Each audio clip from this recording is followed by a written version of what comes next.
दूसरा कहा चित्त स्वरूपाय श्री कृष्णाय वयम नुमः। हम उन भगवान श्री कृष्ण को इसलिए प्रणाम करते हैं क्योंकि वो परमात्मा चित्त स्वरूप है। चित्त माने प्रकाश। देखो, हमें कोई भी कार्य करने के लिए प्रकाश की आवश्यकता पड़ती है। दिन में सूर्य का प्रकाश, रात्रि में चंद्रमा का प्रकाश या लाइट का प्रकाश। पर उस परमात्मा को किसी प्रकाश की आवश्यकता नहीं है। वो परमात्मा तो स्वयं ही प्रकाशवान है मेरे भाई। किसी प्रकाश की आवश्यकता नहीं है उस परमात्मा को। वो तो स्वयं प्रकाशवान है वो परमात्मा। और देखिए, उस परमात्मा का दिया हुआ प्रकाश जब तक इस शरीर के अंदर विद्यमान है, चित्त मतलब चित्त स्वरूपाय। चित्त, चित्त शब्द आपने सुना होगा। कई लोग बोलते हैं ना हमारा चित्त उठ गया, बोलते हैं ना चित्त। सुना कि नहीं सुना कभी? चित्त बहुत सत चित्त आनंद, हाँ वही चित्त है ये। जब वो चित्त रूपी परमात्मा हृदय में बैठते हैं तो हमारी कोई पहचान होती है। ये शरीर रूपी जो ढांचा है ना, चलता है ना, कब चलता है? जब उस परमात्मा का प्रकाश इस शरीर के अंदर होता है तब चलता है। तब ये सुंदर दिखता है, तब ये किसी को देख पाता है, तब ये हाथ को हिला पाता है। और वो चित्त रूपी परमात्मा निकल जाए, तुम्हारी सारी सुंदरता धरी रह जाएगी। न ब्यूटी पार्लर काम आएगा, न कोई क्रीम पाउडर काम आएगा। बोलो, वो परमात्मा निकल जाए तो कोई मरे हुए आदमी को सुंदर बना सकता है? बोलो, या ज्ञानी या ध्यानी या डॉक्टर बना सकता है उसको कोई? यानी हम उस परमात्मा को प्रणाम इसलिए करते हैं क्योंकि हमारी दुनिया में अगर कोई पहचान है तो उस परमात्मा के शरीर में रहते रहते हैं। और जब वो निकल जाता है तो हमारी कोई पहचान नहीं है, कोई नाम नहीं है हमारा। आप कहोगे महाराज नाम कैसे नहीं है? आप देख लो, विचार करो। आपका जो भी नाम है, गीता, सीता, सावित्री, रामावतार, राम स्वरूप, जो भी नाम है आपका, कब तक है? बोले जब तक उस परमात्मा का तेज चित्त शरीर में बैठा है तब तक है।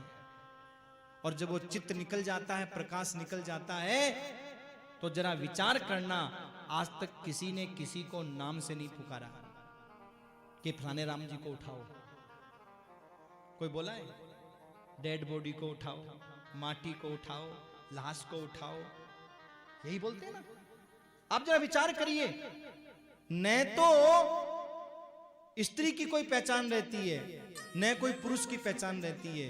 कोई नहीं कहता कि स्त्री को उठाओ, पुरुष को उठाओ, कि माता जी को उठाओ, कि पिताजी को उठाओ, कोई नहीं कहता है। क्योंकि मेरे भाई उसके बाद में शरीर माटी ही रह जाता है। इसकी कोई पहचान, ये स्त्री, ये पुरुष, ये डॉक्टर, ये इंजीनियर, ये बेटा, ये बेटी, ये पति, ये पत्नी, ये रिश्ते, ये नाते, ये तभी तक है जब तक वो चित्त रूपी परमात्मा इस शरीर में बैठा है। और चित्त रूपी परमात्मा शरीर से निकल गया तो मेरे भाई हमारी कोई पहचान नहीं है। फिर तो बस चुन चुन के लकड़ियों में रख दे तेरे बदन को, चुन चुन के लकड़ियों में रख दे तेरे बदन को, चुन चुन के लकड़ियों में रख दे तेरे बदन को। आकर के झट उठा ले महतर तेरे कफन को, आकर उठा ले महतर तेरे कफन को। दे देगा आग तुझ में, दे देगा आग तुझ में, बेटा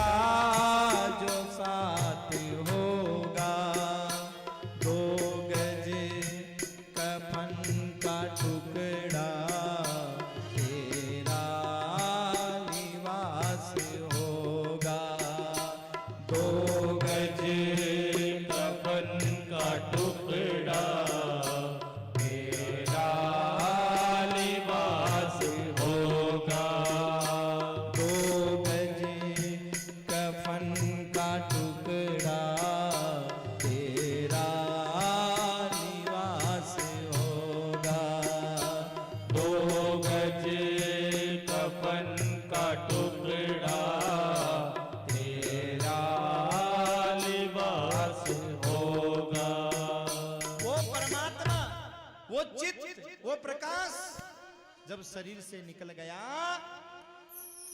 तो मेरे भाई जिस शरीर पर हमने खरोंच कभी नहीं आने दी उसको बेरहमी से उठा करके लकड़ियों में पटक दिया गया और फूंक दिया गया मेरे भाई। माटी में मिले माटी बाकी की खाक होगी, कंचन सी तेरी काया जल कर के राख होगी। अब भी समय है मूर्ख, क्या करें?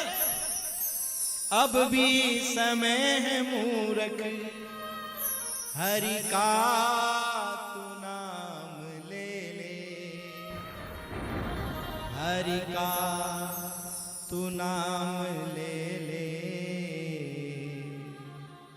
हरि का तू नाम ले ले। अब भी समय है मूर्ख, हरि का तू नाम ले ले। एक विचार करना, एक विचार करना कि आज हमें कुछ हो जाए तो हमने हमारे लिए क्या कमाया। बस इतना विचार रोज कर लेना।